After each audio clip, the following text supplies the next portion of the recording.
আজকে আমরা করতে চলেছি গার্লস ভার্সেস বয়েজ রাস্তা রাস্তায় পেন বিক্রি। তো দেখা যাক কার পেন সবথেকে বেশি বিক্রি হয় 1 ঘন্টার মধ্যে। এই চ্যালেঞ্জটা করার জন্য আমি সিলেক্ট করে নিয়েছি রবীন্দ্র সদনের নন্দন এরিয়া। আমি চলে এসেছি এখন স্প্ল্যানেডে। তো চলো এবার স্টার্ট করা যাক।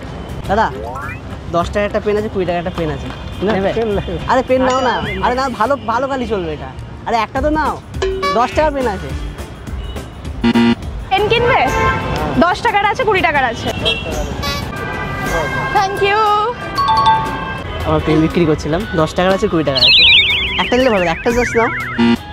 পেন 10 টাকা আছে, 20 টাকা আছে। वाह क्या मुस्कुराहट है। Thank you.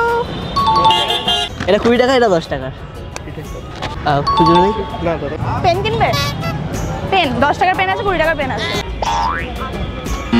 10 টাকার পেন আছে আর 20 টাকার পেন আছে। পেন, বাসো পেন বিক্রি করতে পারবো, করবো? পেন পেন লাগবে? কিনবো আমি। শেষ পর্যন্ত কার পেন সবথেকে বেশি বিক্রি হলো সেটা দেখার জন্য নিচে ক্লিক করে ফুল ভিডিও দেখে আসো।